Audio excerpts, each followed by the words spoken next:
Good evening, ladies and gentlemen, and welcome to another BSR stream. So we're making our way to a Brands Hatch, the Grand Prix layout for the second round of the championship, the Porsche 911 and the Mazda MX5 Cup, the Monday championship for the BSR Spring Series, Spring 2021 Series. Perhaps might be a better way to phrase it.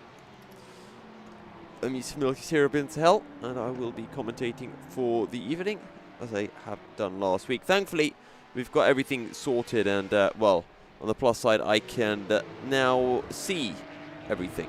And, well, you're going to see in a second I can actually switch between cars quite easily without having to have that pesky overlay up.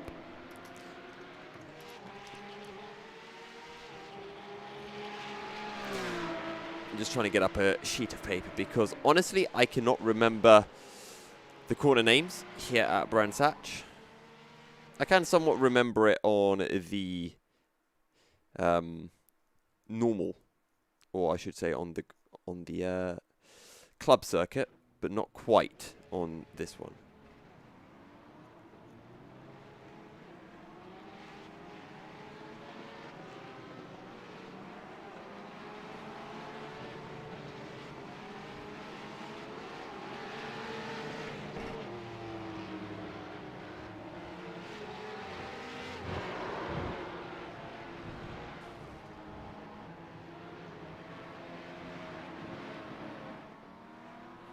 Right, okay. Looks like I have everything set to go. We've got cars out already, and that's the 478 car of Adam McNally. Having a slight off, whether that was his fault. Well, let's just take a rewind because we can. Okay, never mind. Let's ride on board with, who should we go with? I was looking at Ben Sharp for a second. Let's see what Graham Slack can pull off. We jump on board. Actually, just give me 2 seconds, folks. I'm going to get my YouTube shut up. So for that, I need to get my phone charger.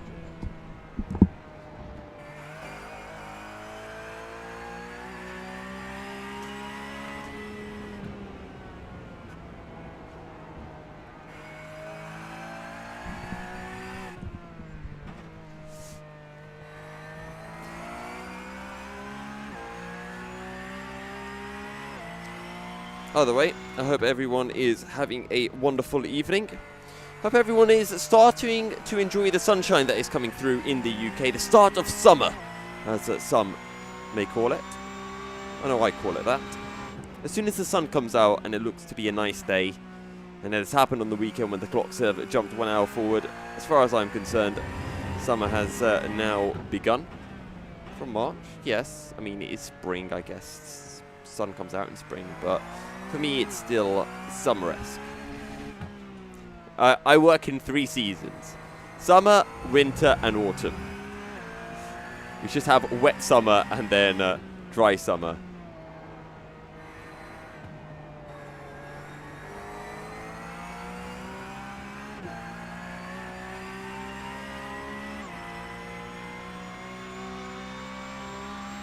Right, I now have the YouTube chat up, so if you want to get any of your messages in, I will be able to see it.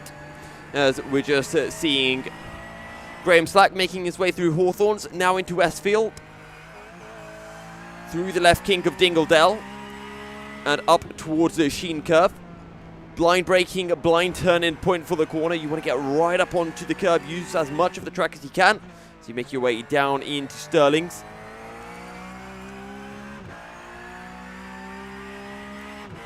The Grand Prix layout of a Brands Hatch, you can carry a lot of speed into corners, more so than one would initially think when you're putting in your sighting laps. Either way, through Clearways and Clark Curve to complete your lap.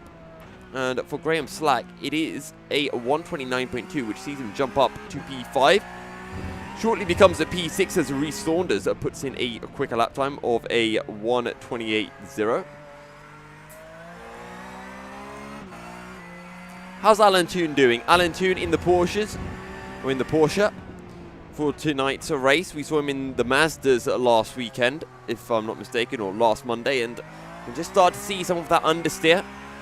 And in the Porsches, you do have to be that little bit more aggressive with the steering. There's a lot more grip behind the German car than there is on the Mazdas. So in the Mazdas, you usually just, you can't turn in too much because you know it's going to understeer. But in the GT cars, you can get that front end to bite, and being able to do so is a huge skill, one that I myself have absolutely no ability in mastering. Nice and early. Lifting off and allowing the car to turn in through Hawthorns and now into Westfield. Or taking a whole bunch of curve. I think that might be an invalidation. Tricky is the Brands Hatch Grand Prix circuit as, well, we're just seeing Alan Toon allowing, I think that was the 52, I want to say. And the 52 of who? I'm not entirely sure. That'd be Jamie Gulliford, who has just gone flying past. Is making, and the pair of them make their way down towards the clearways now. Jamie Gulliford has a front right lockup, runs wide, and Alan Toon maybe has a little wry smile on his face as he passes his old Mazda competitor and now Porsche competitor to complete his lap. A 1:30.5, but an invalidated lap nonetheless. How's Alan Toon managed a 1:35? That is a quick lap. Okay, I don't think things have updated. Let's see what Matthew Connolly can pull out. He's in the Mazdas making his way, I believe that's through Hawthorns. And now towards Westfield. You can already see the different approach taken. The Mazdas turning in much earlier than the Porsches do. As we mentioned, just more front end grip on the Porsches, so you can turn in later. Whereas on the Mazdas, you just really want to get that front end turned in as much as possible. And then you just pray to God that the front end will stick as the year 1 TV car comes up flying past. That might be Nick Klebens, if I'm not mistaken. Still trying to get used to the new liveries for the spring season. 9 minutes remaining of qualifying as someone's gone very wide on corner exit. That is, I couldn't quite see what number it was on the side of the Porsche. By the way, Matthew Connolly will begin his lap. Let's actually see what Jamie Gulliford's up to. Okay, Jamie Gulliford is in the Mazda. It was not Jamie Gulliford in the Porsche that went wide on the exit of it clearways, and Alan Toon was able to sweep past. Slight little correction through Graham Hill Bend. Honestly, one of the coolest things about Brands Hatch, and a little unknown secret that quite a few people may not know, is when you go into Graham Hill Bend, there's actually a patch of AstroTurf, you could call it, on corner entry that you can abuse. And it does allow you to gain, 1 to 2 tenths through the corner alone. And next time we ride on board with someone through Graham Hill Bend, I'll pause things just so that you can get a good look at that patch of AstroTurf. For anyone who may have some future races at Brands Hatch, definitely something that will help you if you are not already aware of this little secret here at the circuit. Oh, that's contact with a 44 Porsche. And who was that in the 44? That was Jack Harding. Let's just re-watch this. See if we can pin blame on anyone. Well, I tell you what, Jamie Gulliford had a bit of a moment and he had to correct, but I do think this one is on Jack Harding. I think he was just coming across. Silly incident to occur in qualifying either way. And I think both drivers have a little bit of blame, but I'd probably put a slight bit more on Jack Harding there. Ah, Craig Cockrell, right. Hopefully you can see with Craig Cockrell. There. You see that little patch of AstroTurf on the right? You can really use that. You can really get on it under braking, and it will help you out a lot.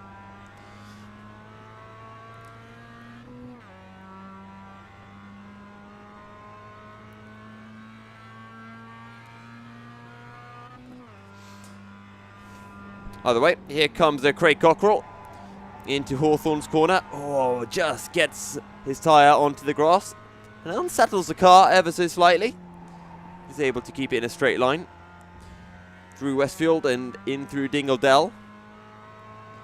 Dingledell pretty much flat out, regardless of whether you're in a Mazda or in the Porsche.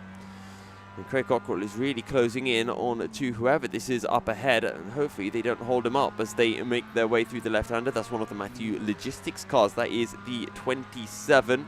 I'm not sure who is in said 27. There's Fiona Siddons running in the Matthew Logistics livery. It used to run in the Spring. It used to be Spring Farm Estates car, I think. And it has now switched their livery over. So Craig Cockrell pumps in a 46.1, 7 seconds off his current personal best. Let's see what Lewis Rose is up to, making his way down into Dingle Dell. Current best at 39.3. And in terms of the Mazdas, the current best has actually been set, I believe, by James Sharp, a 138.499. And then it's Craig Cockrell, who is currently, well, pardon me, 38.499. Then it's Daniel Bristow running in P2 with a 38.788. And then it jumps down to Aaron Rose with a 39.2. Remember the Rose brothers, Aaron Rose and who was the other Rose? I don't think they're racing tonight, so I can't quite see. But it was Aaron Rose and he's a brother who had a really good battle back with Adam Shepherd last time out in Watkins Glen. And that was really a thrilling battle in the final race of the night.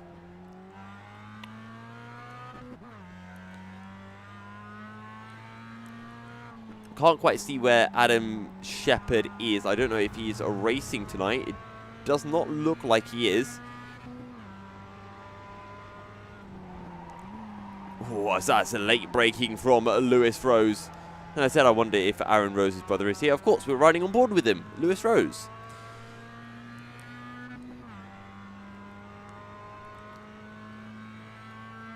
But yeah, Lewis Rose will be wanting to find that 1/10 to jump ahead of his teammate and his brother in the 46 car. Aaron Rose riding with the Valentino Rossi number. Lewis Rose with the 81. I'm just trying to think if there was a biker who went by that number. And to be honest, I can't think of one off the top of my head. Lot of momentum carried through Sheen Curve, but Lewis Rose just has to back out slightly, and that will compromise him. You have to be so aggressive. You have to be greedy with the throttle here at Brands Hatch. These are blind corners, and well, if you don't get greedy, you'll lose a whole bunch of time. And to be honest, it's pretty much the same amount of time whether you're not greedy enough into a corner or whether you're too greedy and you have to back out on the corner exit, especially on the exit of a corner like Sheen Curve, where it's a very short run in towards the Sterling.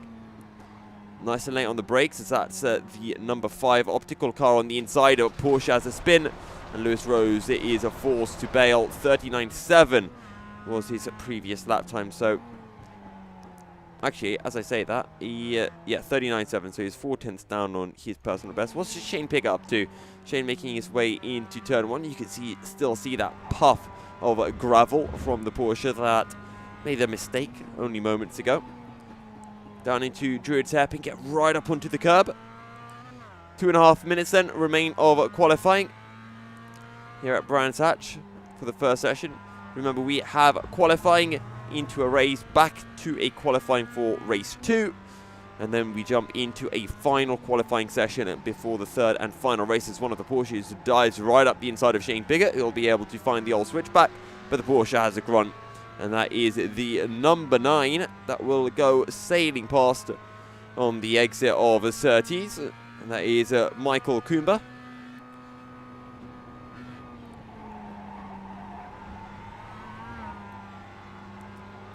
Shane Piggott, just like all of the other quick Mazdas, really using up as much curb as he can on the apex of Hawthorns. And he can unsettle the car, but that's exactly what you have to do. Actually, coincidentally, I think my first ever BSR commentary was here at Brands Hatch. Nearly a year ago now. Maybe actually more than a year ago. There's a one-off that I did. And then it was a while before I started commentating once again, back when the Winter Series started a couple of months ago. I think it was more than a couple of months ago now. But yeah, there you have it. The history of Milky Cereal and British Sim Racing. Other way for Shane Piggott. He's going to pump in a 39.5. Oh, and that's contact with the year 1 TV. And honestly, I don't know who...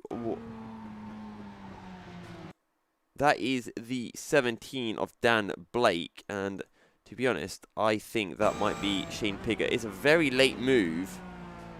To be honest, I think Shane Piggott should have seen that one coming. So, Shane, after his lap, maybe just not quite paying attention enough to his mirrors. As, what is that on the left-hand side of the car? That is odd. Very odd indeed. 44 seconds left then of qualifying, just for everyone to complete their lap times. And it is a David Ward at the top of the Porsche standings, a 125.9. Adam McNally currently sitting in second in the 478 car. And then we've got this man, Marcus Adams, who is currently pushing. He's 4 tenths shy of Adam McNally, and then a further 4 tenths behind it, David Ward. Sails past the number 8 of James Sharp and makes his way up towards Hawthorns. Marcus Adams does need to find a whole chunk of time, so he really needs to give absolutely everything he can. Chris Bridle has just jumped ahead up into the P3 spot with a 26.04. She's going to make this lap even more important now to Marcus Adams, as he's forced to go down the inside on the run up into the right-hander that is a Sheen curve. Back over to the right, down into Sterling's. Marcus Adams will pull out of his lap. Let's see what Lee Deemer is up to. Actually, coincidentally, this is a track where I actually had a very nice battle back in the BMW M8 GTEs with, I believe it was Alex Albon and Esteban Gutierrez. 2 fantastic battles I had. And I remember in a subsequent race, I qualified just a few hundredths off Alex Albon. We were side by side, starting down in P10 or P11, and Alex Albon proceeded to blow up his engine, which was rather entertaining for me at the time, because it guaranteed me a win over a Formula 1 driver.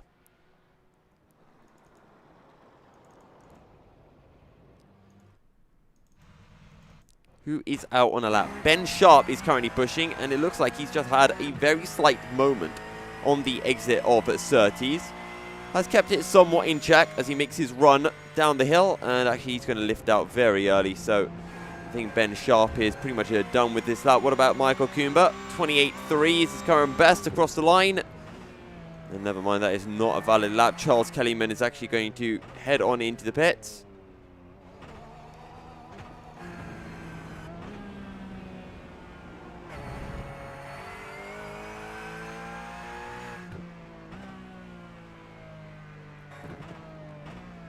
Ben Sharp going to pull over on the exit of Sterling's. He's just getting some good old start practice.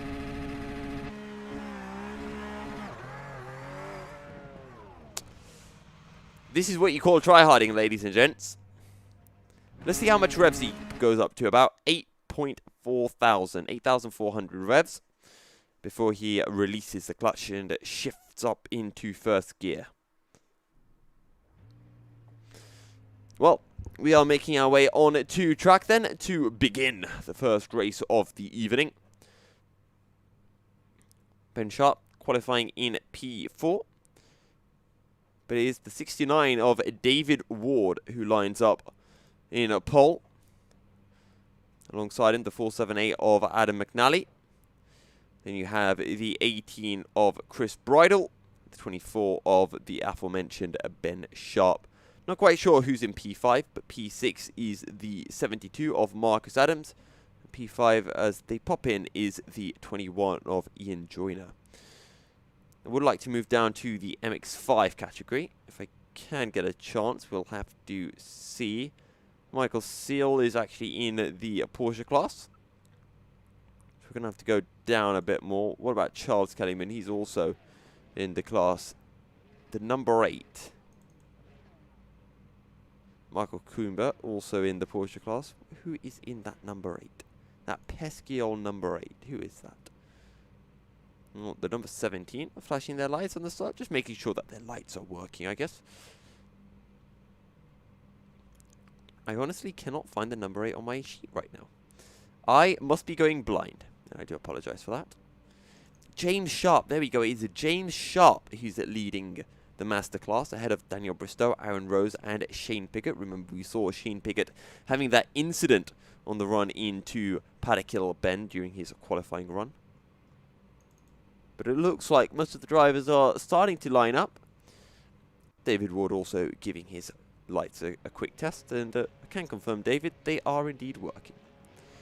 11 laps then here at Brands Hatch, about to get underway, and we are off. How good is Ben Sharp's start? It looks to be fairly decent, but the 68 getting a really good start from the third row of the grid as round the outside goes the 478 of Adam McNally. Someone loses the rear end on the exit of a turn 1, but it's Adam McNally who leads the way with David Ward looking down the inside into Druid's hairpin round the outside. Holds Adam McNally and will hold on to the lead of the race as the number 18 of Chris Bridle. Just watching all of this unfolding. He's got his teammate Ian Joyner behind him. And now that's Marcus Adams in the third yellow and a black Porsche in the top of 5. But good stuff to come through then from Adam McNally to claim the lead of the race here at Brands Hatch. But I tell you what, David Ward will not be wanting to let this one go without a fight. Adam McNally running almost wide on the exit of Hawthorns. It will not give a suitable opportunity for David Ward to find a way through. As we switch back to our TV camera, and I tell you what, Chris Bridle is really sticking with these two and might even fancy a go at David Ward. He's flashing the lights, trying to throw off the 69 of David Ward. Currently to no avail as they make their way down the hill towards Clearways. And it is still Adam McNally from David Ward and Chris Bridle.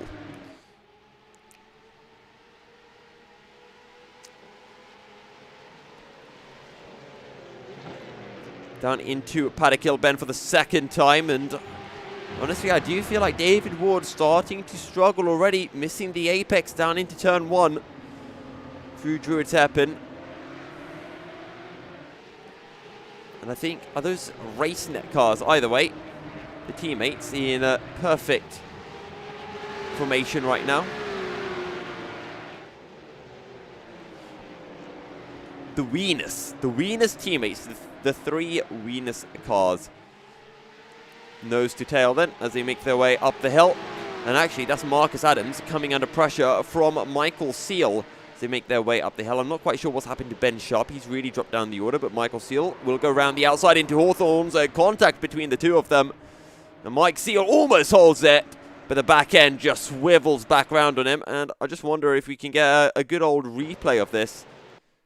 And I do want to jump on board into the good old cockpit view. Oh. Almost catches it, but just tries to hold on to the spin for a bit too long. And with these cars, you do have to predict when the back end is going to snap back out and release the steering, as that was Keith Dalton who's had enough. Let's rewind and see if we can work out what's happened. Contact on the rear, and that was actually Ben Sharp. Ben Sharp making contact with the rear of Keith Dalton. Ben Sharp currently up at P9, trying to work his way up the field. I do wonder how our boys in the Masterclass are doing. And that is Daniel Bristow getting very closer to the back of James Sharp as they make their way down into turn 1. James Sharp currently leading from the 12 of Daniel Bristow, and then it is Aaron Rose in P3 in the Masterclass. Got Jamie Gulliford in P4 and Daniel Perry down in P5. Aaron Rose's brother, Lewis Rose, is all the way down in P39 right now. So, not the greatest of races for the Rose brothers. James Sharp runs wide on the exit of Graham Hill Bend.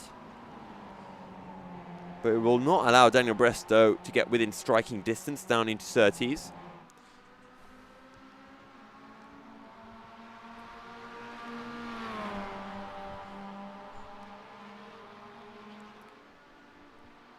Up towards Hawthorns then.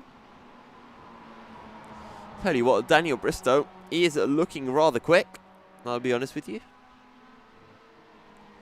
but not quite quick enough. There's a Porsche behind. That is Dan Blake, if I'm not mistaken, in the number 17 Year 1 TV car.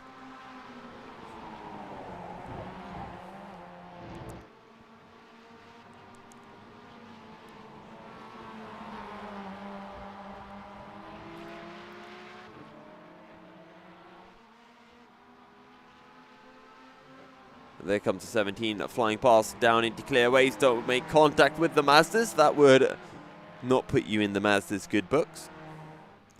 How's Adam McNally getting on? Adam McNally is actually in the pits, so he's out of the race. I'm not quite sure what's happened to Adam McNally. He's really dropped down the order. So David Ward now leads, and I want to actually find Adam McNally again and see if we can work out what's happened to the Porsche driver.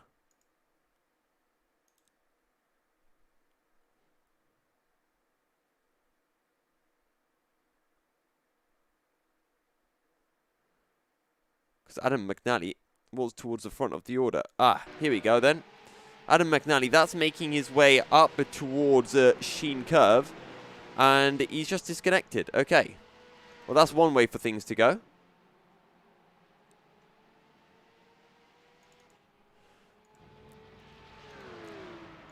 How is Chris Bridle doing? Chris Bridle still down in P2.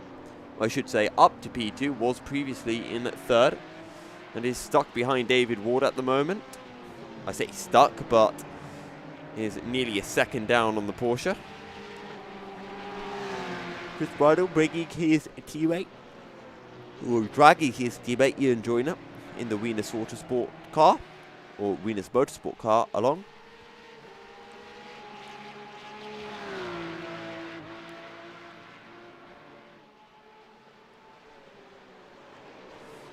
Let us know in the chat who you are here to support. Always good to hear from our viewers.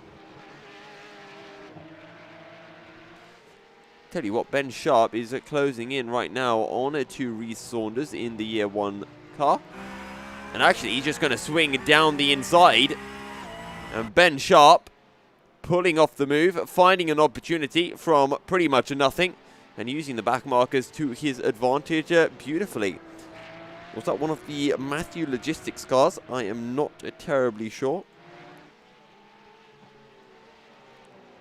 Maybe if we use the rear chase we could have seen, but I think now Reece Saunders is too far out of view from whoever it was.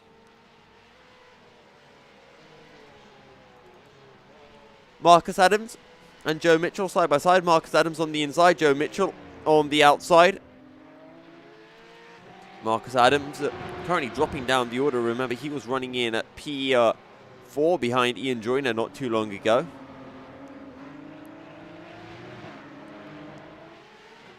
Marcus Adams searching for a way through on Joe Mitchell. He's going to be able to find the old switcheroo on the exit of Graham Hill Bend. Now inside for Surtees. Can he get his car parked in the apex? He has to be careful, because otherwise Joe Mitchell should be able to get the superior run, and Joe Mitchell will now tuck into the slipstream of Marcus Adams' Venus Motorsport car.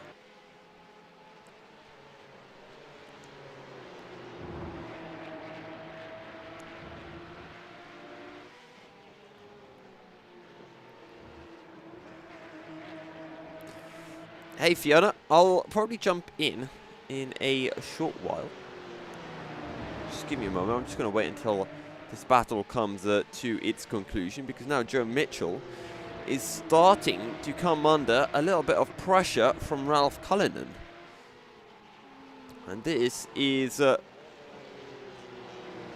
Mitchell dropping down the order somewhat, as Marcus Adams has been able to find his way through. Can now try to close in onto Reece Saunders, but Reece Saunders is a further 5 seconds up the road. As the three Porsches come past the Mazda. That is the, I want to say the 79. It might have been the 19 of Michael Bingham.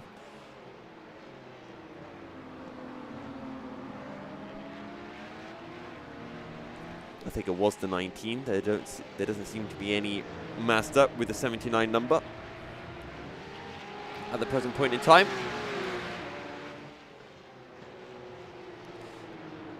Right then, let's jump on into the good old Discord call.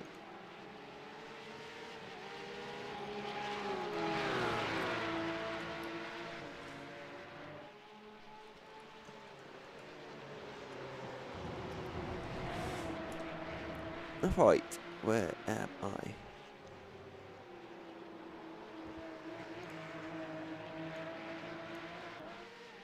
Hello Fiona, how's it going? I got a good start, took up 3 places and then got wiped out with the Porsche coming through. So I didn't even get to the first turn. Oh no. Well, how have you been finding the track so far? Actually, are you in the Porsche? You are in the Mazdas, aren't you? I am, yes. I'm in Matthew's logistics team in the Mazdas. How has the track been? Because we do sometimes see very hot track temperatures at the moment. It looks like the clouds are out and it's nice and cool, so a lot of grip on circuit. Yeah, it's a beautiful, beautiful track to drive. So for one of the I was going to say, for races 2 and 3, what's the goal for you? Get around the first corner for a start, and then see how it goes from there. Are there any chances that we'll be seeing you in the Porsches in future races, or are you going to be sticking for them in the Masters for the whole season? I've been contemplating having to go in the Porsche next week. Okay. Is there anything that might make you jumping into the Porsches more likely? No, it's just some things that interest me, just to have a go in them. Well, for the next couple of races, on the plus side, you don't have to start from the back of the grid because you do have a qualifying session. And I guess we'll have to see how high up the order you can qualify. I think there's probably a night race scheduled, as there always seems to be. Do you prefer the night races usually, or do you prefer it when there's a bit of sunlight out on circuit? I don't mind driving in the dark, actually. I did Sebring 12 hours in an RSR on Saturday, and I was going as quick in the dark as I was in the daylight. Well, managing that at Sebring is actually managing to complete a stint at Sebring is a bit of a feat in itself. I'm pretty sure I couldn't do that. At some point, I'd forget where a corner is and just go straight into a wall. So, congrats on that. And hopefully, we can see you back in action for races 2 and 3 of the night. Yeah, I'll be back for races 2 and 3, and I'll catch you later, Milky. Cheers for stopping by, Fiona.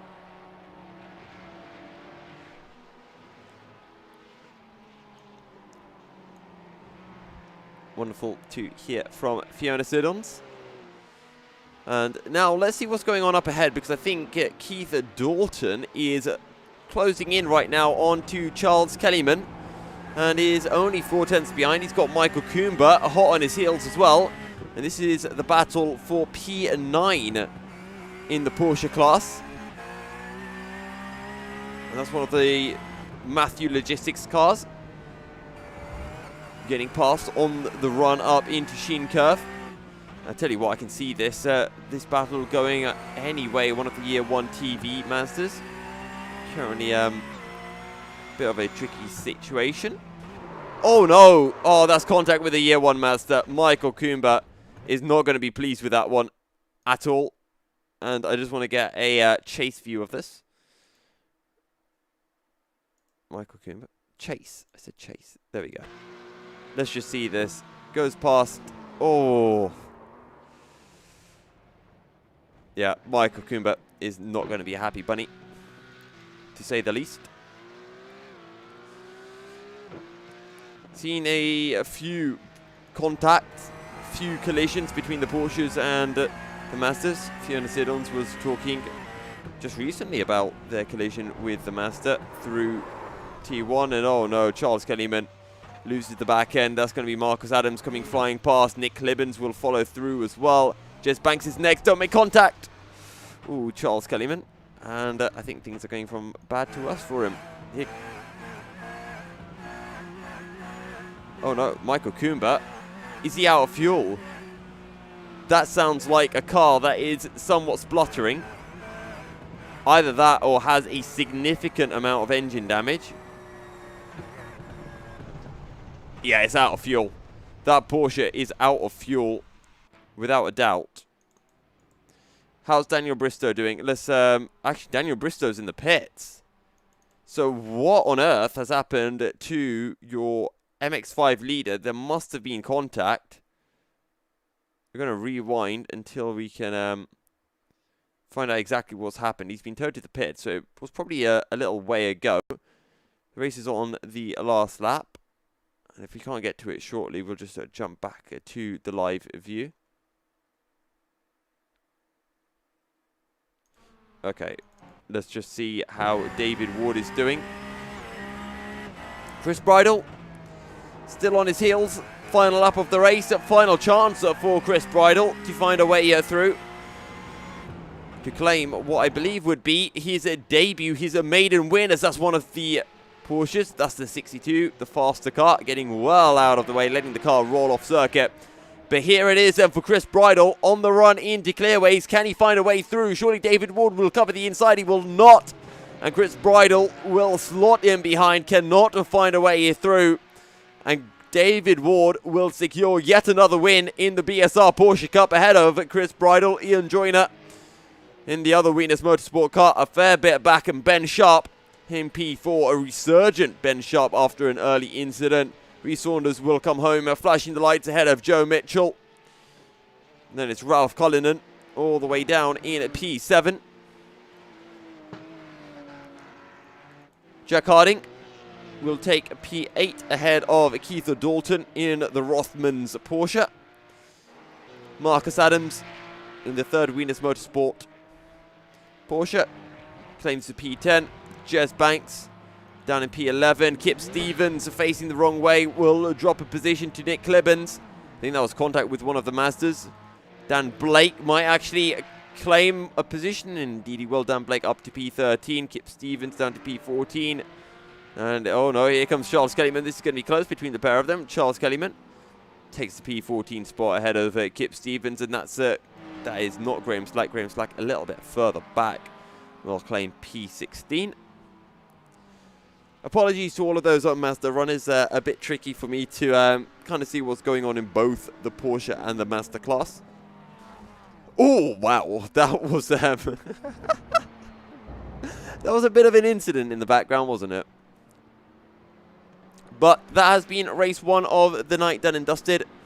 We will be jumping on in for a short break. And when we're back, we will be returning for the second session of qualifying.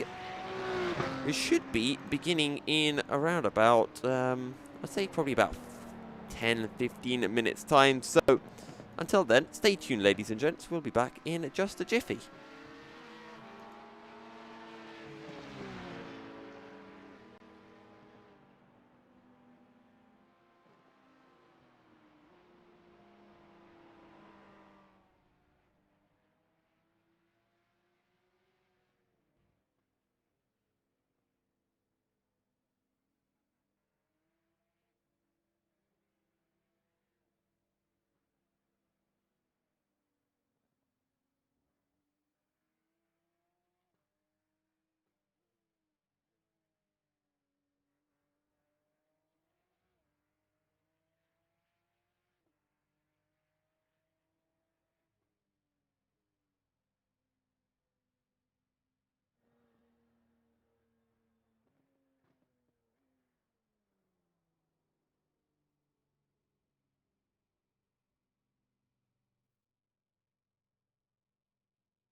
Shut up and listen.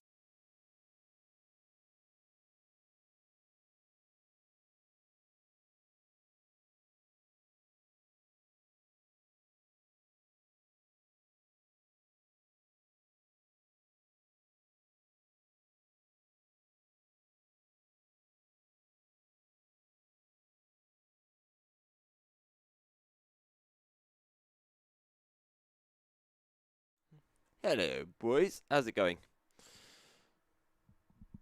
Oh, I should say hello, boys and girls. How's it going? So, qualifying 2 will be starting in a bit. My sim is just taking forever to load in, and the timer ticked down to 0, so I thought I could either leave it on a timer that was at 0 seconds, or I could show my ugly mug on stream for a bit. And I decided to go with the latter option. I do apologize, it was a terrible decision for myself, and I deeply regret it. So, I could bring in for some show and tell this Rubik's Cube. Now, it was left completed in my room, but now, as you can see, I've done the top layer. But sadly, I cannot advance any further from that point. That's where it ends. The top layer gets completed, and then it's just GG. Like, that's it. But right as I say that, look, we have some racing action. There's more exciting things to look at than my face, as well as this incomplete Rubik's Cube that I will never, ever in my life be able to complete.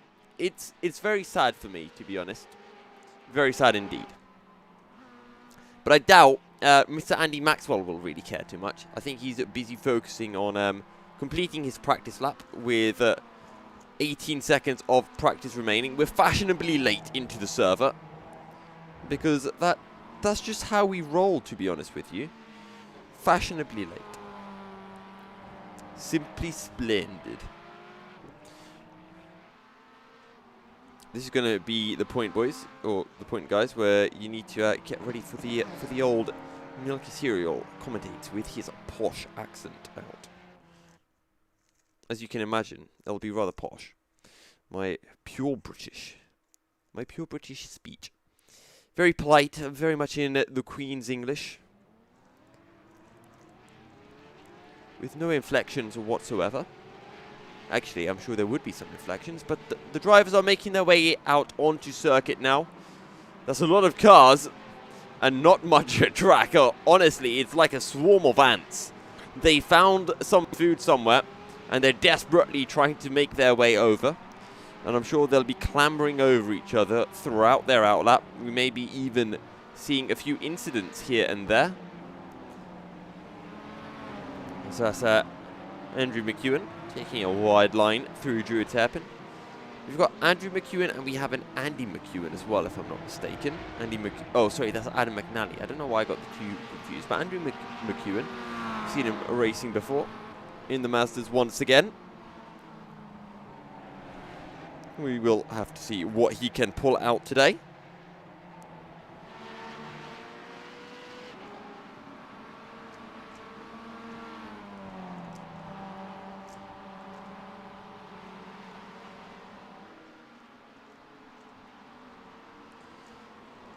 So, first laps have now begun.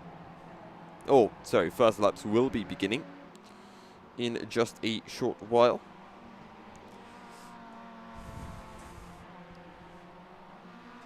Again, welcome to everyone who is joining the stream for the first time. This is the British Sim Racers Mazda and Porsche Championship.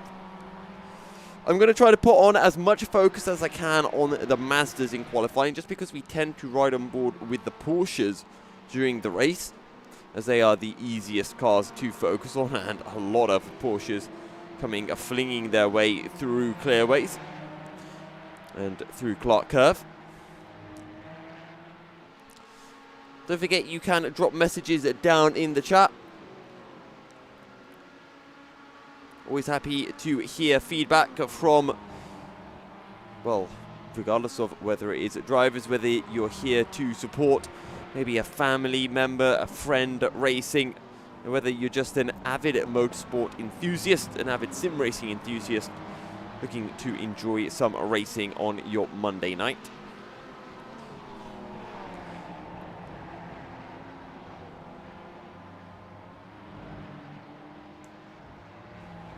In that case, I don't blame you. We do get some fantastic action here in the Mazda Monday Championship and Mazda and Porsche Championship. Honestly, it's starting to become a bit of a mouthful, I'll be honest with you. Too many words for me to say. Yes, I'm a caster, but I'm incapable of saying words at times. Who should we ride on board with? Let's see what Liam Stimpson is up to. I don't think we've been on board with him before, as he's making his way up to Hawthorns. Oh, pardon me, that's not Hawthorns, that's Sheen Curve. And now down towards Sterling's. That sounds like a Porsche, sweeping their way through. Not quite sure who is behind the wheel of the Porsche.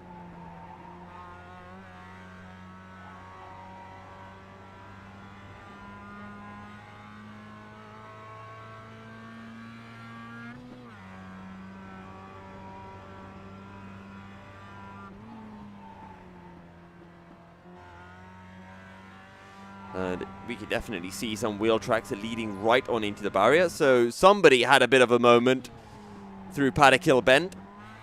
That someone was not Liam Stimpson, who makes his way through Druid's Hairpin without any noticeable difficulties. Into Graham Hill Bend. Oh, a bit of a moment with the rear end, but you do have to be committed in the Mazdas. We've been saying it all evening long. You have to be committed. You have to carry the speed through the corners.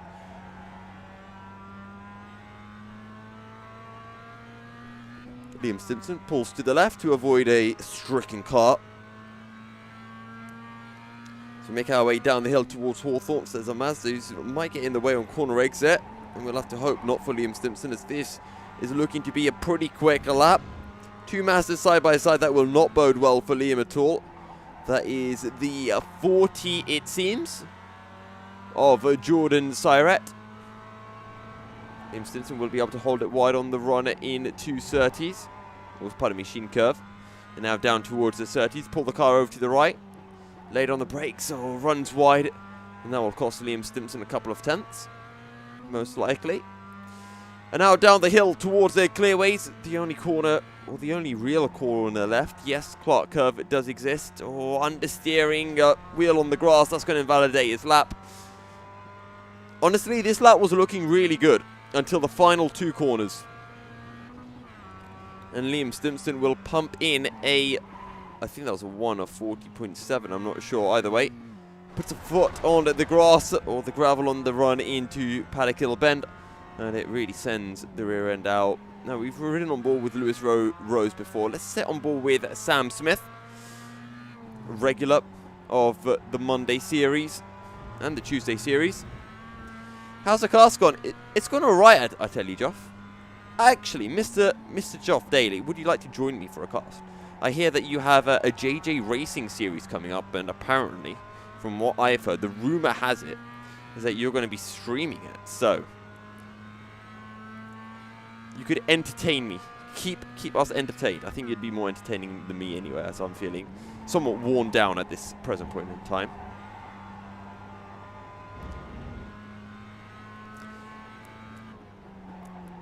Run down now into Westfield.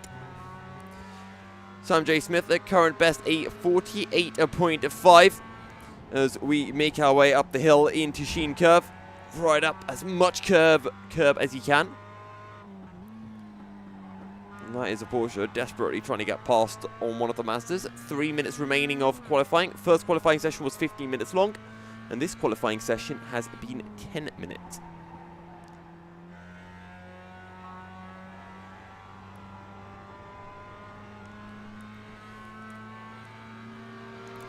Oh, boys, let's go. I'm in my server voice. So if you just join one of the voice channels, I will drag you in.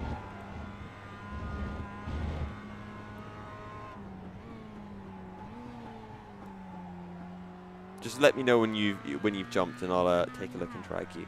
And then I can start an old screen share.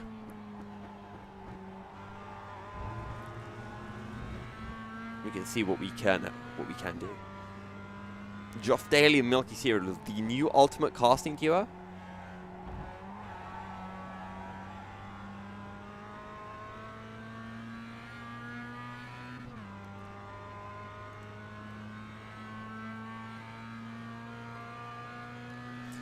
By the way, Sam Smith was able to pump in a 38.9. That's a P26 overall. And that is P3 in class. Daniel Bristow currently at the top of the standings. Let's see what Aaron Rose can pull out. Very committed through Hawthorns as he makes his way down to Westfield.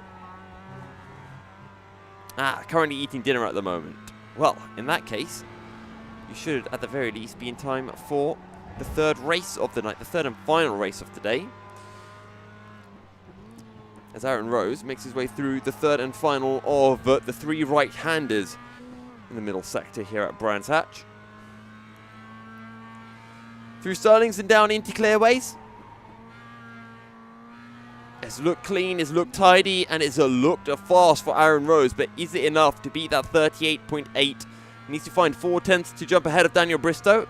Daniel Bristow has just put in a 38.1, and Aaron Rose has only improved by a tenth, the 38.7, but it was actually invalidated, so it will not matter. What can Shane Piggott do? Shane Piggott, I think, qualified P4 in Quali 1, currently down in P5 for Quali 2. That will be an invalidation as he runs wide on the exit of Graham Hill Bend. Let's see Andrew McEwen, fellow commentator, commentates over on Year One TV. I do advise you to check them out. Their broadcasts were pretty good when I tuned in, and they broadcasted the Mazda Endurance race hosted by BSR, and they did an absolutely splendid job of it. But let's see if Andrew McEwen's driving can be as good as his commentary, as that's his Year One teammate flying through in the Porsche. I'm sure Andrew McEwen wouldn't want to hold him up here too much on the run into Surtees corner.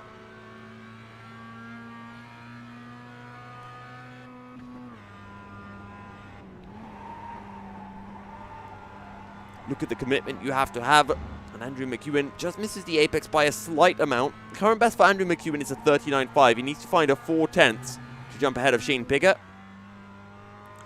Uses up as much of the exit road as he can on the exit of Westfield. Now through Sheen Curve, again right up to the grass on exit. You can't really fault Andrew McEwen for how much track he's using. The question comes down to, is he carrying enough at corner speed? Is he turning in at the right points? Is he getting to the apex at a bang on? We'll see down into Clearways. Looks to be a decent run. I think he could have carried maybe a bit more speed. It's always easy to judge these laps, but when you're in the car yourself, it becomes very difficult to find that extra tenth or so. 39.8, 3/10 slower for Andrew McEwen. He will not be able to advance. 1 minute 14 remaining in qualifying, and Andrew McEwen will have to retire on into the pits. Let's ride on board for the first time with Craig McDonald. David Ward has qualified at the top in the Porsche class. Ben Sharp down in P2, and Chris Bridle down in P3, with Adam McNally down in P4. So Craig McDonald, current best, a 39.9. Craig McDonald will cross the line, apparently a 54.1. But he will have time for one more lap. So let's ride on board and see what the 85 car can pull out. Nice late diagonal, braking down into Druid's Hairpin, exactly what you like to see. No point trying to take a wide entry. I think a tad wide from Craig McDonald. That may have just invalidated his lap time. Ooh. A lot of speed being carried through Graham Hill Bend. Craig McDonald has not backed out of this lap, so I'm going to have to assume that this lap has not been invalidated.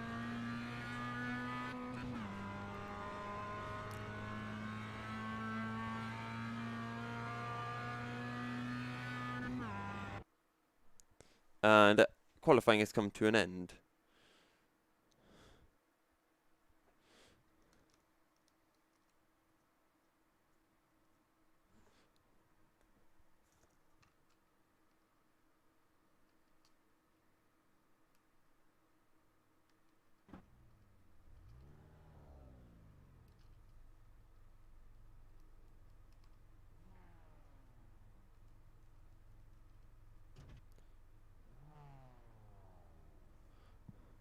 Right then, on to the track we go. Qualifying is over, and the race is about to get underway And it's David Ward who lines up on pole. And that is the 35 of Ben Sharp alongside him. Wait, the 35 of Ben Sharp? That doesn't sound right. Why is Ben Sharp in the 35 car? Ben Sharp is usually in the 24. But for some reason, Ben Sharp's in the 35 today. Johan Grimon has stolen the 24 car away from him. Honestly, Johan, there might be karma coming up after you after stealing the car away. Chris Bridle in P3 and in the number 3 car as well. Makes things rather somewhat interesting. I'm not quite sure who that is behind Ben Sharp. Then you've got the 61 of Michael Seal down in P4. Sorry, P4? Green P5. flag, green flag. Well, we're green and we are underway. And that is the 61 of Michael Seal having a really bad getaway. What is it looking like for Ben Sharp? Not good as Chris Bridle looks down the inside into Paddock Hill Bend. And has pulled off the move as well. But Ben Sharp will try to carry as much speed as he can on the outside. On the runner down into the hairpin. And oh, that's the year one. The TV car losing the back end super late on the brakes. And will pay the price. But Ben Sharp drops down to P3 as the Venus Motorsport car moves up into second. Running wide though on the exit of Graham Hill Bend. It's going to allow Ben Sharp, pardon me, to close back in on to Chris Bridle, and Ben Sharp gets a fantastic run on the corner exit. But he has to be careful because while he's attacking the number 3 of Chris Bridle, Ian Joyner will be sitting behind watching all of this unfold with a beady and eager eyes. Ben Sharp around the outside of Hawthorns. This is a brave and it is unsuccessful, and it will compromise Ben Sharp as Ian Joyner flings the car down the inside into the right hand of Westfield through Dingledell. And now that's the 47A of Adam McNally finding a way through on Ben Sharp. So Ben Sharp loses 1, 2, 3 positions in the space of a few corners to 23, loses back end on the exit of Dingledell. And that is not good news right there for Ian Joyner, who drops all the way down and outside of the top 20. Ian Joyner will be ruining that decision, ruining that mistake. That is for sure. But David Ward leads from Chris Bridle, Adam McNally in P3, Ben Sharp P4. Ben Sharp almost running into the back end of the 478 car. And here comes Ben Sharp. Does he look for the inside? Adam McNally late on the brakes. That diagonal braking line coming through. Ben Sharp going to brake in a straight line and look to find the corner exit speed as they make their way down into Graham Hill Bend for the second time tonight.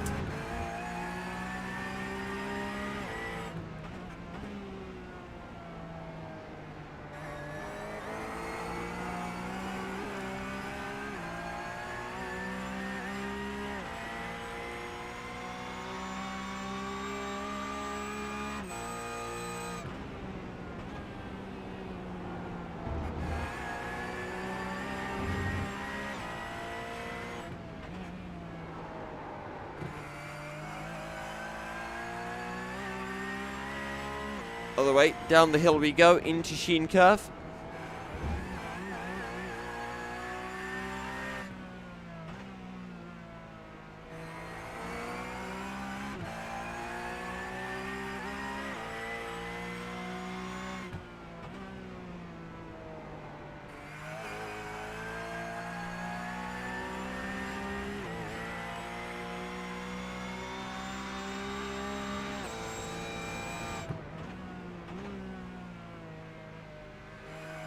Into Paddock Hill Bend then for the third time today, and honestly Adam McNally is looking quick. He's right on the back of Chris Bridle, and you can definitely see a world where the Excite car, or the Excite Porsche I should say, will find a way through on the Venus Motorsport car. David Ward though is absolutely flying. David Ward is insanely quick in these Porsches. Fantastic drive from him so far, as he is honestly just pulling the pin and pulling off into the sunset, quite literally right now. It's pretty dark here, as Ben Sharp has a slight lockup, or maybe that's just a bit of tyre smoke pulling up, and that is the number 2, I think. I think that's the number 2 of one of the Venus Motorsports cars. I don't know who has the number. Oh, it's number 72. I'm sorry, I'm somewhat blind. That's Marcus Adams down in P5. And he's closing in onto Ben Sharp. Remember, Marcus Adams did have a pretty decent battle with Ben Sharp in the opening race of the night. Adam McNally, though, will be wanting to pull off a strong result after, well, misfortune really hit him in the opening race of the day. Not quite sure what, but it's him retire, and Adam McNally, contact with Chris Bridle, has to back out, and Ben Sharp will fly past. And I actually just want to get a ride on board in the cockpit view of Adam McNally. I just want to see if that was his fault. How much contact was there? Because it was minute. Well, I tell you what. There was actually just nowhere for Adam McNally to go. I don't know if Adam McNally broke later than he usually does. But, in my opinion, Chris Bridle came across Adam McNally, went on the brakes, and to be honest, Adam McNally had nowhere to go. And if that was, you know, Chris Bridle's normal braking point, then, you know, fair enough. But I think still a bit aggressive from Chris Bridle. And I cannot fault Adam McNally at all. He braked at his normal spot. Maybe could have braked a bit earlier, but for me, that's a 70-30 full line towards Chris Bridle in that regard.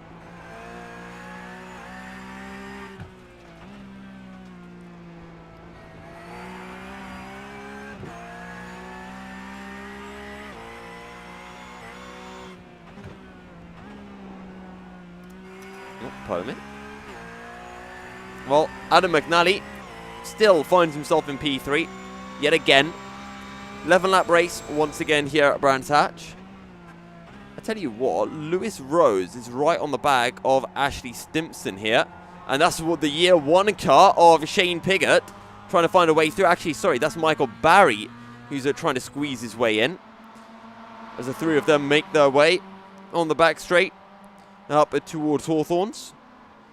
Lewis Rose on the outside of Ashley Stimpson. And we'll try to hold it all the way around. A bit of contact between the pair of them. Unless my eyes are deceiving me. And down towards Westfield we go. And Lewis Rose slams the door shut in Ashley Stimpson's face. Picks up the move as well. Meanwhile, back to Adam McNally. Actually, Ralph Cullinan is very close to the rear end of Marcus Adams. 4 tenths behind. My timing sheet said 1 tenth momentarily, and I thought, oh, definitely need to go and switch over to this battle and see what is starting to occur. But for now, Marcus Adams just holding on to his position as the top Wieners Motorsports driver. It was Chris Bridle last time out. Chris Bridle actually picking up at P2 and almost finding a way through on David Ward on the final lap of the race.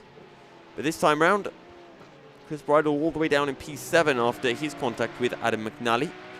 Saw him spinning on the run into Paddock Hill Bend. And here comes Ralph Cullinan.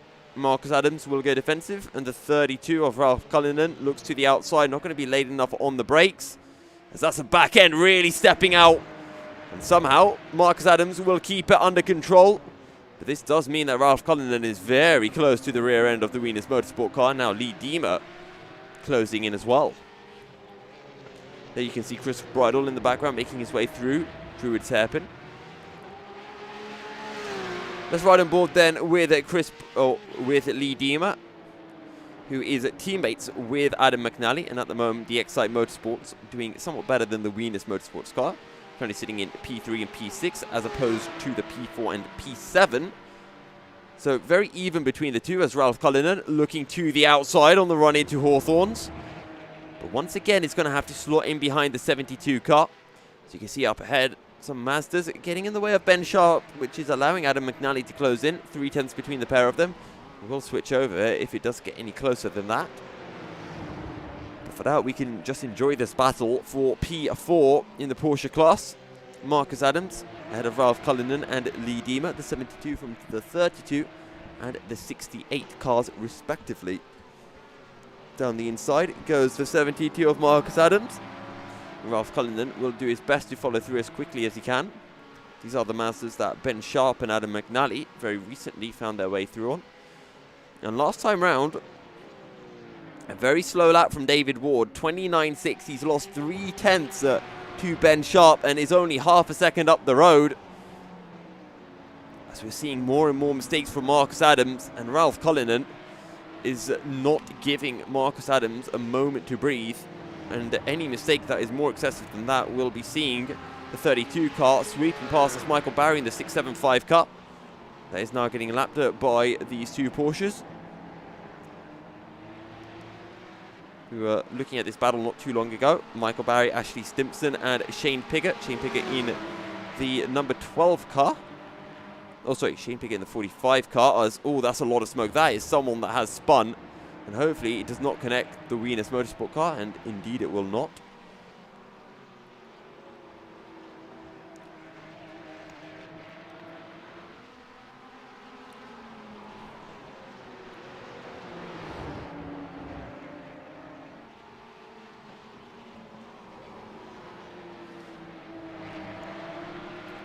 Lap 7 of 11. Still no changes in this battle for P4. But I tell you what, we might be having some changes up ahead. As the faster car looks to the outside. Ben Sharp on the grass. And it comes back on the track. Almost wipes out the 26, I believe that is, of Craig Cockrell. But this has allowed Adam McNally to find a way through. Ben Sharp trying to go in the opposite direction of David Ward around the traffic. And, well, he takes the risk, but he does not claim the reward for it. Ben Sharp loses the back end on the exit of Drew Terpin. And will spin around, avoids the rear end from crashing in to the barriers. Has to be careful when rejoining. And that would be Chris Bridle finding a way through. Ben Sharp dropping down now to P7, but we know Ben Sharp has the pace. And we could very easily see Ben Sharp climbing back up into the podium spots.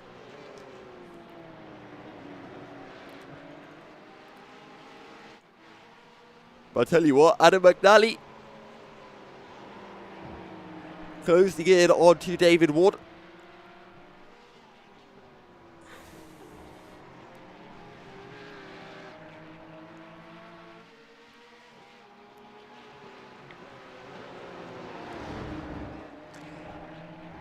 Lap 9 of 11 about to start. Just over 3 laps remaining for the second race of the day here at Brands Hatch.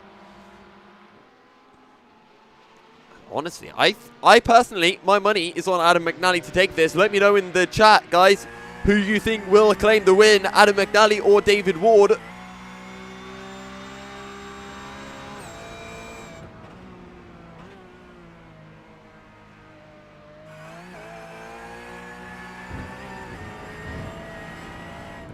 Up the hill into Druid Terpin we go. Still nose to tail between the two of them. I tell you what, Ralph Cullinan has made a mistake. He's dropped behind Chris Bridle, and Ben Sharp will fly through as well. So all of that pace that was being shown by Ralph Cullinan, he loses the back end.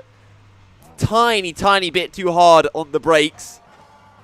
And maybe a little bit too much brake bias on the rear causes the rears to lock up just when he goes that little bit harder on the brakes to avoid running into the back of Ben Sharp. But here comes Adam McNally. Past the master back markers. Sadly, though, it does mean that David Wood will get a better run into Hawthorns, which Adam McNally will not be too happy about. Puff of smoke up ahead, and that is always dangerous to see. But it's a Porsche that is off circuit. Adam McNally way better on the brakes, and that's why he's way better on the brakes, because he's made a mistake. Out comes the off-road skilled Adam McNally, now 1.5 seconds behind with 2 laps remaining. He needs to pull out a solid lap and a half if he wants to close back up to David Ward and find a way through. This is just going to give a bit of breathing room as we're seeing Joe Mitchell right on the back of Zach Summerall. And, well, Joe Mitchell playing it very safe behind the master, not to give a good old send down into Sterling's. And that's the kind of difference that separates, you know, the likes of David Ward and Adam McNally to Joe Mitchell. You have to be aggressive passing back markers. Yes, it's risky. Yes, you can make mistakes. And when you make mistakes, I'll say, oh, what a mistake. He should have sat behind. But that is the qualities that make those great drivers, being able to weave their way through traffic as quickly as is humanly possible without making mistakes, without being caught. And yes, there is always that element of luck to it. A bit harsh on Joe Mitchell. I just jumped on board with him and saw that. And again, there you see Joe Mitchell backing out. And if he was just this little bit more aggressive, he'd be ahead of Zach Summerall. I mean, in terms of his average lap time and his faster lap time, he is the quicker driver by a fairly significant margin. But he's just losing too much time behind each set of back markers. Ben Sharp right on the back of Chris Bridle. Remember, I said we can see a world where Ben Sharp climbs back into the top 3. Ralph Cullinan made a mistake. Ben Sharp was able to find a way through, and now he's on the back of Chris Bridle. Looks to the outside on the run down into Sterling's. Will slot in behind. Looks to get the switchback. Looks to get the better exit speed. Will pull up almost alongside Chris Bridle. Slams the outside door shut. There's a 39 Mazda on a corner apex, which will mean Ben Sharp can't really search for a way through on the Wieners Motorsport cars. We make our way on to lap 11 of 11. Final lap of the race. Apparently there's no white flag, so I think, ladies and gents, we have one more lap after this, as Ben Sharp now going to look for the inside. He's early on the brakes. Chris Bridle forced to leave the door open. And the 35 of Ben Sharp will slide his way down the inside of Drew Terpin. Chris Bridle will defend on the inside into Graham Hill Bend. And will maintain the position. Runs a tad wide on corner exit. Now Ben Sharp has the inside as they make their way down into Surtees. 3 abreast with the Mazda. Ben Sharp has the apex. Ben Sharp has the inside, and that's where all the grip is through Surtees corner. Ben Sharp will gain a position, but Chris Bridle will just be tucking into the slipstream now of Ben Sharp and will be waiting for a potential mistake from the Winter Series champion. Because Ben Sharp took the Monday MX5 championship. He took the Tuesday MX5 championship in the Winter Series. In the Mazdas, Ben Sharp is the most consistent driver here. In the Porsches, well, we've already seen one mistake from Ben Sharp in this race alone. A very good run from Chris Bridle on corner exit. The race is over. David Ward has claimed the win ahead of Adam McNally. And it's going to be Marcus Adams who claims the P3. Ben Sharp in P4 with this man, Chris Bridle, hot on his heels. Lee Diemer will take P6 ahead of Adam Gale. Ralph Cullinan 8/10 behind. Ralph Cullinan arguably should have been on that podium. He was right on the rear end of Marcus Adams for so long. And an uncharacteristic mistake from the 32 Porsche. Saw him drop down the order. Jack Harding will make his way through clearways in P9. No mistakes. Will hold on to it. Keith Alton, again, in my favourite livery of everyone's. The Rothmans Williams. The 90s Williams livery. Michael Seal down in P11. Just pushing his friend in the 28 along. Who is that in the 28 car? That's Daniel Perry. So Michael Seal giving Daniel Perry a little push across the line. Very, very nice of him. I'm sure whoever was battling with Daniel Perry will not be saying that. That's for sure.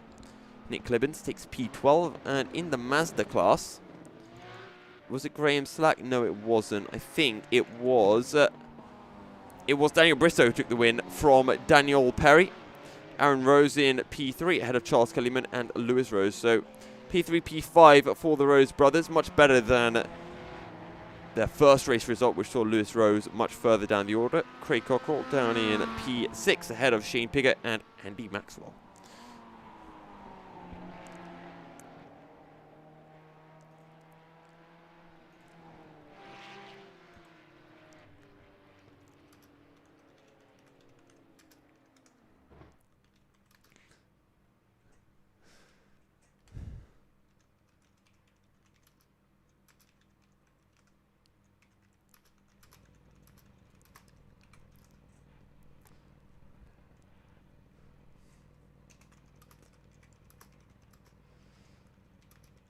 But there you have it. Second race done and dusted. And just one race remaining. We're going to be having qualifying at first, just like we have had for all of the previous races today. So I think on that note, we're going to be heading into another short break. And when we return, we'll be having the final qualifying session of the day before the final race session of the day. So stay tuned for more here on the Milky Cereal channel for more BSR action.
Welcome back, ladies and gents, as we're getting ready for the final round of the evening here for the BSR Mazda and Porsche Championship. 2 minutes do remain of practice before we jump on in for qualifying, so I'm, sitting back, relaxing. Honestly, I really want to have a mini fridge. I know that's kind of random, guys, but honestly, these streams have kind of become, like almost like my therapy session. Sometimes I just need someone to talk to. So yeah, I was thinking having like a mini fridge. I could have some like, I don't really have fizzies that much. I could maybe have just some ice cool water, maybe some yogurt. I'd have some yogurts in my mini fridge, I think. But honestly, I've got a lot of drawers on my desk that I don't really use for anything. So I could put some snacks in there. I could have like a mini fridge. Put in my squash, because I drink a lot of squash. I could have that running, and I think overall, I think that'd be pretty good, right? As we're seeing the number 4 of Andrew McEwen having a bit of a moment on corner exit. But yeah, what do you guys think? Mini fridge? Maybe I could store some of my talent in there. Oh wait, I have none. But on the plus side, at least there'll be a lot of space in the fridge. No. Also, I'm still fiddling with my Rubik's Cube once again. That's another side completed. We've got the green. We've got a layer. Maybe this can become the Rubik's Cube tip stream. If anyone has some tips on how to complete a Rubik's Cube, you can let me know, because I am in dire need. I know how to do the first layer, and I don't know how to do the second layer. Like, I know that I want to move like this. I know that I want to like move this thing over here, but I don't know how to do that. Like, obviously I know I can just do that, that, and that, and now hey, it's in the right place. But everything else has gone to pot, and now like my middle thing's gone. Very annoying. Either way, 14 seconds to remain of qualifying. I'm sorry if this puts you off, guys, and you're just thinking, what is this idiot Milky Cereal doing, talking about Rubik's Cubes and his inability in solving them? Well, I just can't solve a Rubik's Cube, can I? And it's just how the world goes at times. I mean, what can you do, right? Right, folks? You guys know the pain of trying to solve a Rubik's Cube and then being unable to do so. And it's just that you have it solved. You get your younger brother to solve it, and you just have to fiddle with it. You just can't leave it alone. You just have to fiddle with it. And then you spend the next 2 weeks pondering over it before you're actually able to do anything. Now, we've been riding on board with the Mazdas throughout qualifying, and then we've stuck with the Porsches in the race. So what I'm going to do is, at least for this session, I'm going to stick on board with the Porsches in qualifying and the Porsches in the race as well. Sorry, Master Runners. It's just more fun to go with the Porsches. No. Rather than wiggle through gaps. Honestly, Ben, I quite like the sound of creating carnage.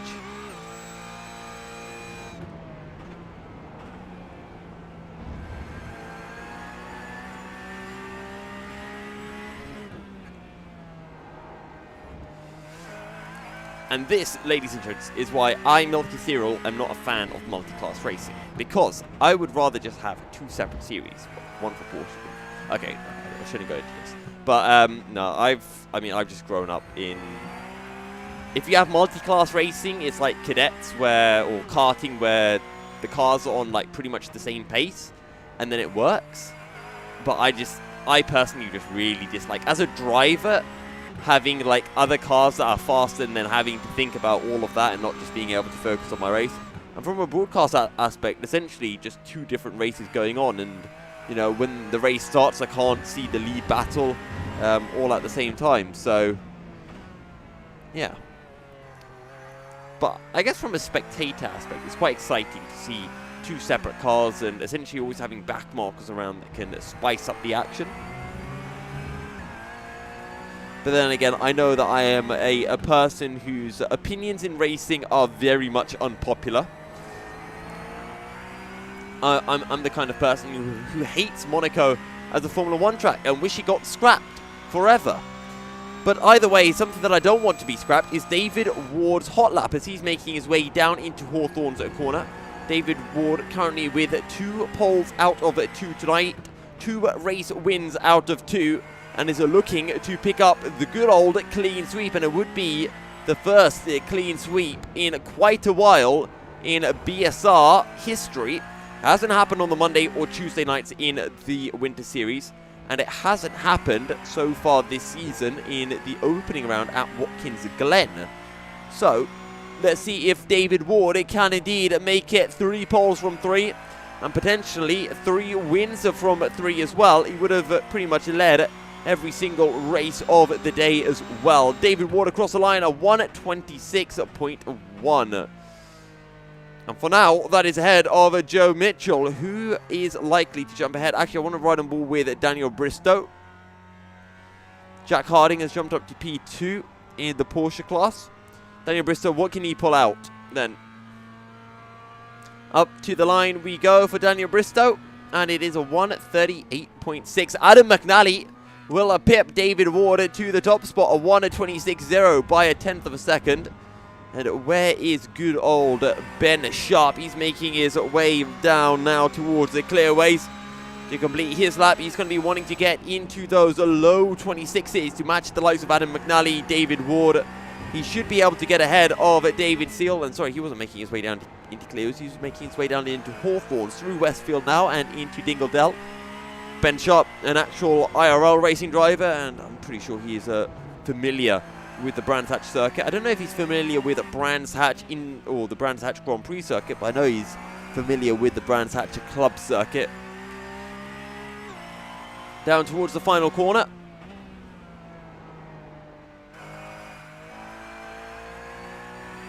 And Ben Sharp will come to complete his run.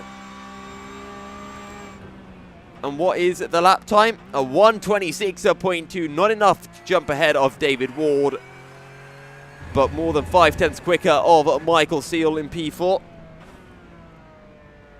Now, I feel like there is somebody else that we need to be riding on board with. Where is the number 3 car? Actually, what's Andrew McEwen up to? Andrew McEwen is not doing anything right now. Daniel Perry, is he in the car? Okay, he's just stopped. He's not going yet. We have another 5 minutes remaining of qualifying. What about Aaron Rose? Aaron Rose is pushing. Aaron Rose usually quick. Currently, the time for him to beat is a 1:38.9. That's been set by his brother and teammate, Lewis Rose. So, for Aaron Rose, this is a good chance for him to pick up a pole. Jamie Gulliford a little bit further down the order by 7/10. Same for Shane Pigger and Sam Smith. Daniel Bristow yet to complete a lap. As we saw, he was just sitting in the pit lane. And for Aaron Rose, it's a 39.1. P2. It's a Rose 1-2 then in the Masterclass. And I think he'll be pretty happy with that.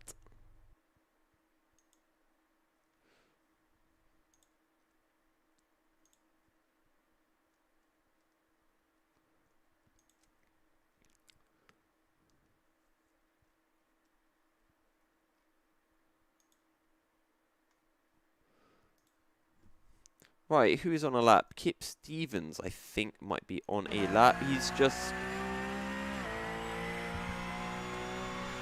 done a 27.8. Well, he has put in a 27.0. So his fast lap is a 27.8. The 27.0 does not count. Who is yet to do a lap? Daniel Perry still in the pits. Zach Summerall has started up his lap. 3.5 minutes remain of qualifying. Andrew McEwen still in the pits. Lee Deemer as well. Lee Deemer somewhat fast in the Porsches. Daniel Bristow, of course, is the biggest name.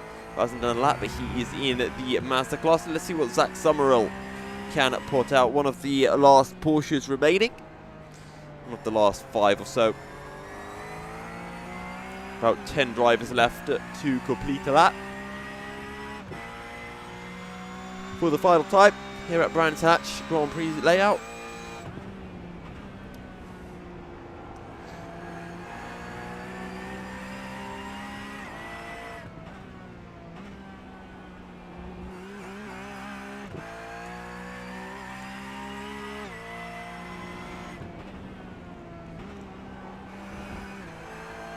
through Sheen Curve. Looking clean for Zach Summerall. Taking as much curb as he can through Sterling's. And now it's just clearways that does remain.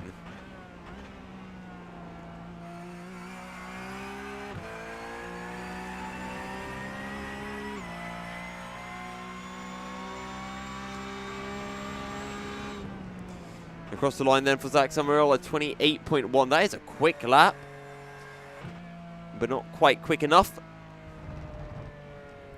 P14. Lee Diemer is on his lap, and we're expecting Lee Diemer to be well into the top 10, I think. So he's going to be aiming to be picking up a 27.5 at the minimum. Not the cleanest line through Hawthorns, it does seem.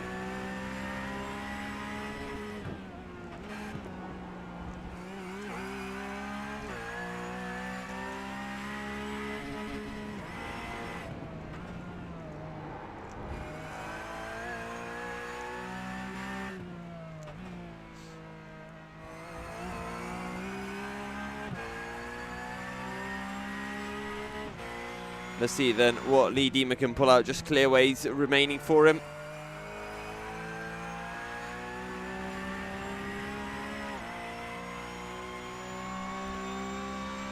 And Lee Diemer will complete his lap. A 1:31.6. That is not good at all for Lee Diemer. I wonder if that... I think that was just his outlap. Never mind. Ignore me. This is actually now Lee Diemer's hot lap. No wonder it wasn't looking quick from Lee Diemer. There we go, using up all of the exit through Graham Hill Bend. And into Surtees. As late of an apex as you can before getting on the power. Back end wants to step out, keep it in check. Try to keep it as much in check as is possible.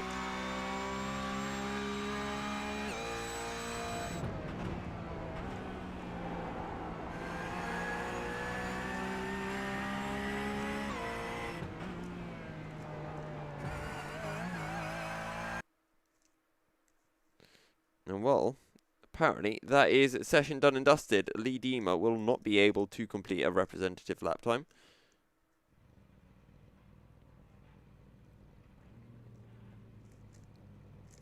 So, we wait for the drivers to line up on the grid before we can start the third and final race of the BSR Mazda and Porsche Championship.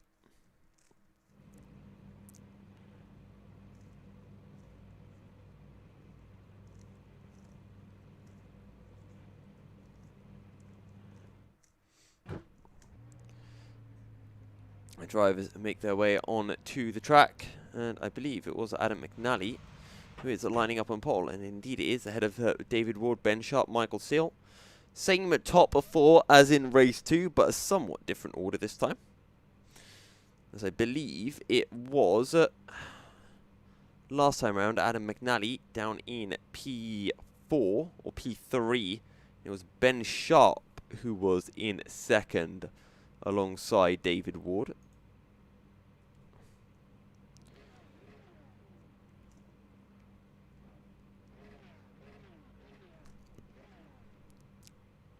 Well, the lights are rising. And it is a time to get underway for the final time at Brands Hatch. Green flag, green flag. And we are underway. That's a lot of wheel spin coming through from Adam McNally. And it's going to allow David Ward to pretty much pull up alongside on the run into Paddock Hill Bend. As Ben Sharp slots in to P3 and actually might be able to find a way through on a David Ward on the run up into turn 2. And indeed, he does almost contact in the background as that looked to be Jack Harding running into the back. No, it was actually Ralph Cullinan who almost clipped the rear end of a David Ward. But it's Adam McNally who still leads from Ben Sharp, David Ward and Jack Harding down in P4 ahead of Michael Seal and Ralph Cullinan down in P6. That's Jack Harding running wide on corner exit. This is going to allow Michael Seal to get right up the back end of Jack Harding, right up the gearbox of the Porsche. I say that, I don't actually know if the gearbox is on the rear end of these Porsches or maybe it's on the front of the car. I'm pretty sure it's on the rear, but Michael Steele gets a good run. Not quite enough to pull up alongside Jack Harding on the run down into Westfield. Oh, back end stepping out. We saw this actually in one of the BTCC races. One of the cars to loosen their back end on the exit of Westfield and then spinning through Dingle Dell. And it almost caused a rather chaotic crash, but somehow everyone managed to avoid the stricken touring car. It was the final race of the season, of last season anyway.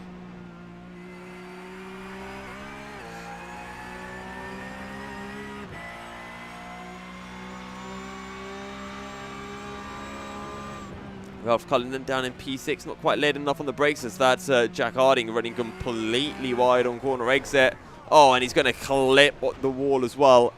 And, well, lap 2 of the race, it all goes horribly wrong. Oh, Jack Harding almost running into people. As that is Adam Gale, I think, also having a moment of his own. By the way, Ben Sharp in P2, he's not letting Adam McNally run away with this race. Just going to try to slot in as best as he can.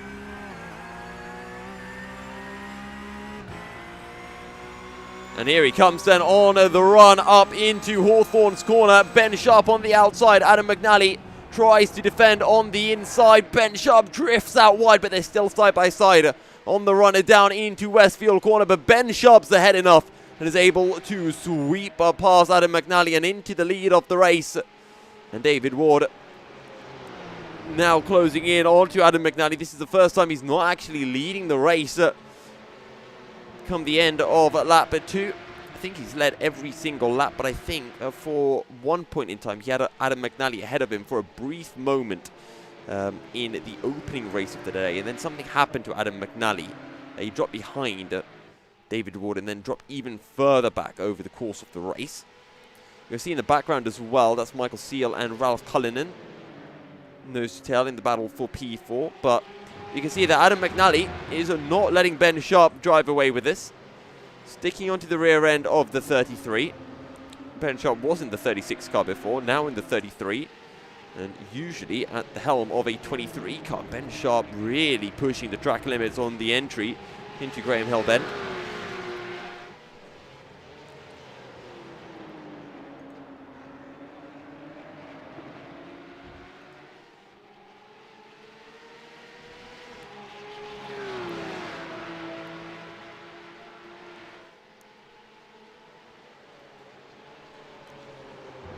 Adam McNally just slotting in behind.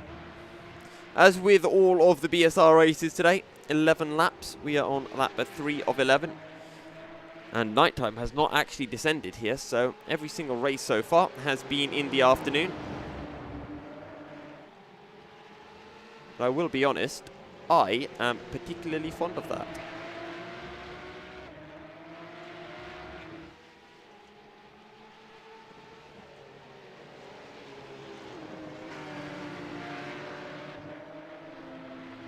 Very fond of it, actually, to be honest. Just trying to see if there are any other battles currently occurring. And at the present point in time, not in the Porsche class, as actually Michael Coomber is potentially looking down the inside of Kip Stevens in the 55. Kip Stevens will be able to find the grip on the outside of the corner and holds on to the position in the Pro Sim car. Thus is the battle for P11. Zach Summerall in P10 ahead. Remember, he qualified down in P14 or something.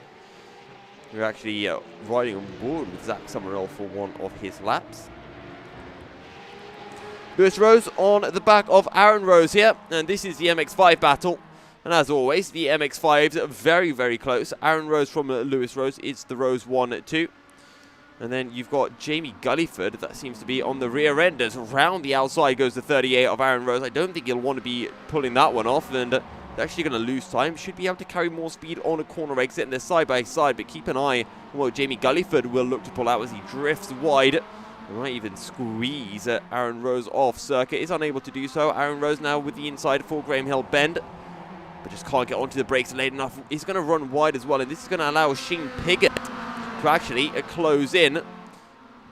Door slam shut though, inside covered by Aaron Rose, well defended.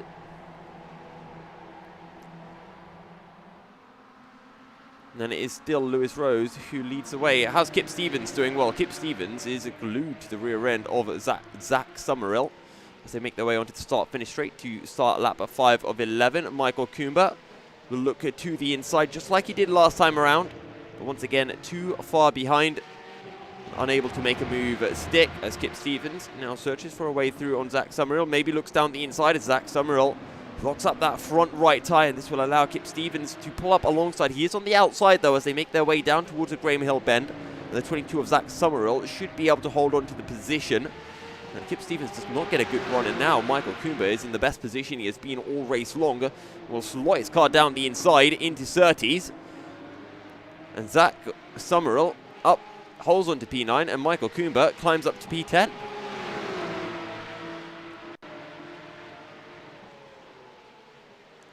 Up the hill towards Hawthorns. Kip Stevens not able to find any way through as the 39 of Ralph Cullinan. We know Ralph Cullinan is quick, and rather surprising that the 39 is all the way down in P12 at the moment. Expect him to make a quick work up the field. But first of all, he has to find a way through on Kip Stevens here.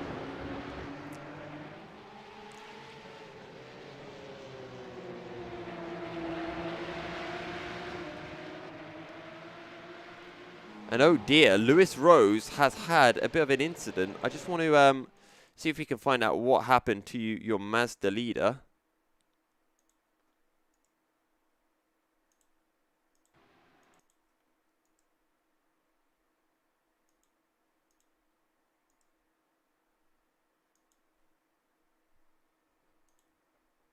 What happened?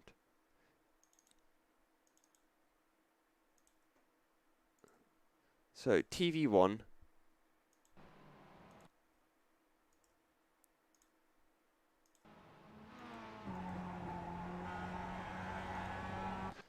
Okay, so I'm not quite sure what's about to happen here to Lewis Rose, but something did happen. This is a replay, and let's see. So this is on the run up towards Hawthorns. And Lewis Rose, I think he just had a lag spike and lagged on out of the race. No, he's still ahead. He's still ahead of Jamie Gulliford. Was there contact? Was there a lag spike from Lewis Rose and Jamie Gulliford just runs into the back of him?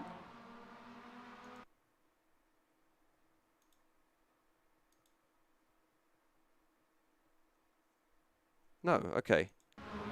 Okay, Lewis Rose is still in the race, so my timing sheets just decided to go chaotic and remove Lewis Rose, and I got very scared that the MX5 race leader had been caught up in an incident. Tell you what, Adam McNally closing in onto Ben Sharp.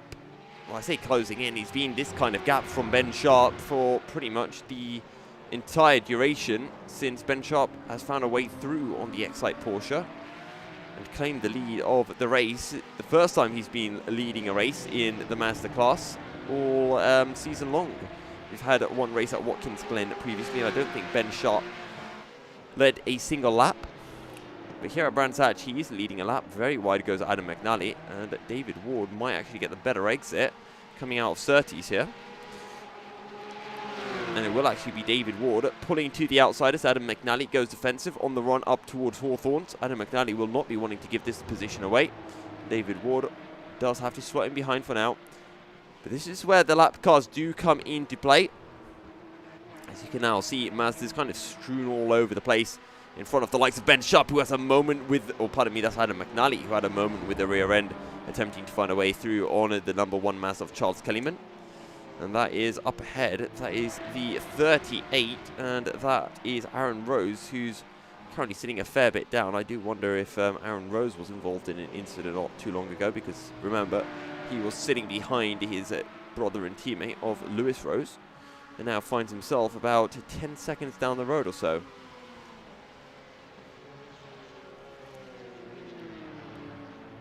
Tell you what, Reece Saunders are currently side by side with Mikey Seal on the inside down into Paddock Hill Bend. Mikey Seal pulls off the move, and Mikey Seal climbs up to P4. Good stuff from Mikey Seal as they find their way through on to Charles Kellyman.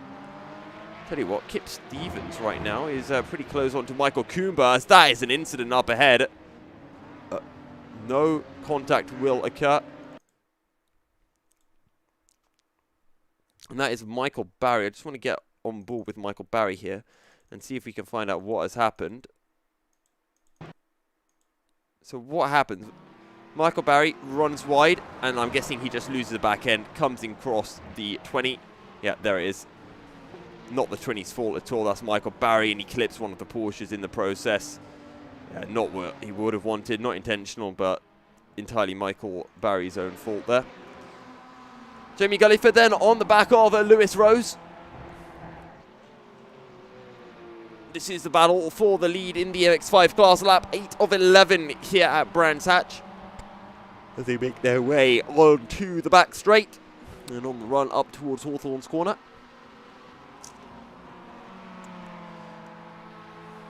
Oh, sorry, on the run down into Clearways.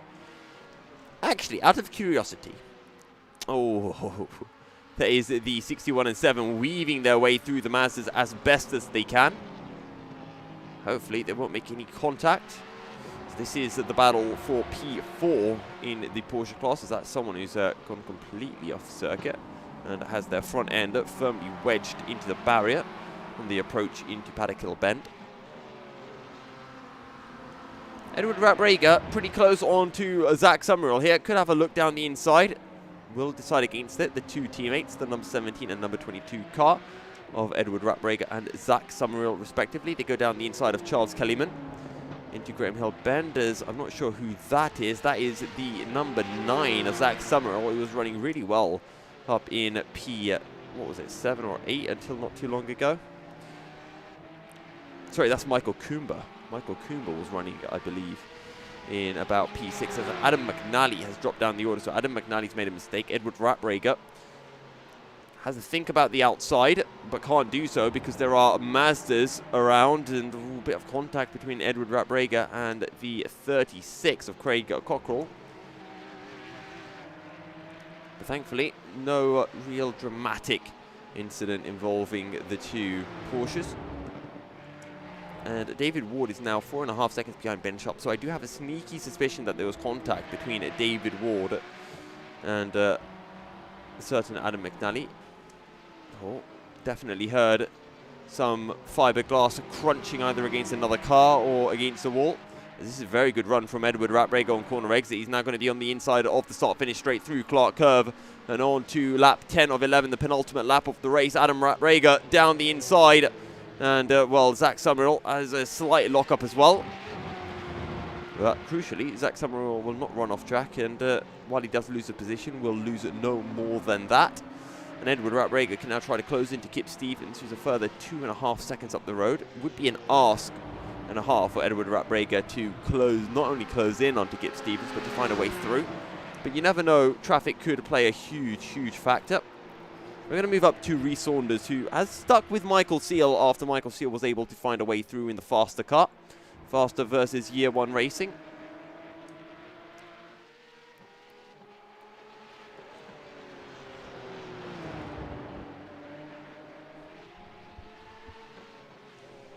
Lap 10 of 11, and these guys are making their way through now on down towards the clearways. And about to start the penultimate lap of the race, lap 10 of 11, or pardon me, final lap, lap 11 of 11, as Ben Sharp comes around to start his final lap. And is there any way through here for Rhys Saunders? Edward Rapreger is actually on the back of Kip Stevens, and I reckon this is our best bet of seeing a change for position. And right as I say that, Michael Seal has gone down the inside of Rhys Saunders, down into the hairpin. Was there contact between the two of them? Let's take a quick rewind. Surely there had to have been some contact. I think that's just... Oh. I think that's just Rhys Saunders. Rhys Saunders goes down the inside. Completely locks up. Almost takes Michael Seal with him. But thankfully for Rhys Saunders, he does not. And will rejoin in a decent position without having lost too much time. But this is a battle I want to keep my eye on. Edward Rapreger on the rear end of Kip Stevens. Zach Summerall behind. We're right on board with Zach Summerall, who has a box seat view of this battle as they make their way down towards Hawthorne's for the final time tonight, and for the final time this season as well. Zach Summerall really struggling to keep up, but Edward Ratbrager is most certainly not. Down through Dingledell they go. 3 corners remain, and Sheen Curve is the next. Edward Ratbrager loses the back end, and Edward Ratbrager, his P7, his hopes of P6 are dashed. Adam Gale will make his way through. Edward Ratbrager, how far will he fall down the order? Behind Dan Blake, behind Marcus Adams. And Marcus Adams in, I believe it's called the Venus Motorsport car. It's not been a good race 3 for Venus Motorsport. And Edward Ratbrager has really thrown this one away. He's actually going to come into the pits. He's that upset with his race that he just does not care. Ben Sharp takes a win ahead of David Ward. Michael Seal claims a P3 ahead of Reece Saunders. So Adam McNally will take P5 ahead of Kip Stevens, Zach Summerall, Adam Gale, Dan Blake in P9, Marcus Adams in P10, Nick Clibbins in P11, Ralph Cullinan P12, and Edward Ratbrager retiring into the pits, finishes P13 ahead of Joe Mitchell. Actually, no, behind Joe Mitchell. Edward Ratbrager does not end up completing that last lap, so he'll drop all the way down the order. How's Aaron Rose doing? Aaron Rose has secured the win. No, it's actually Lewis Rose has won the MX5 class ahead of Jamie Gulliford, Sam Smith in P3, Ryan Main in P4, Aaron Rose in P5 ahead of Shane Piggott and Craig Cockrell. So ladies and gentlemen, that is everything here from Brands Hatch. Thank you so much for tuning in. If you haven't already, do make sure to leave a like on the video and subscribe. If you haven't, also follow me on Twitter Twitter MilkyCerial73 to stay up to date with all of my casting shenanigans, whether it's for League of Legends, sim racing here for BSR for the UK and Ireland Radical series, or any other content that I do create. Recently did a blindfold challenge for Formula X Racing. That was a lot of fun. But for all the BSR action tonight, this is it. Thank you guys again for tuning in. Stay fast, and until next time,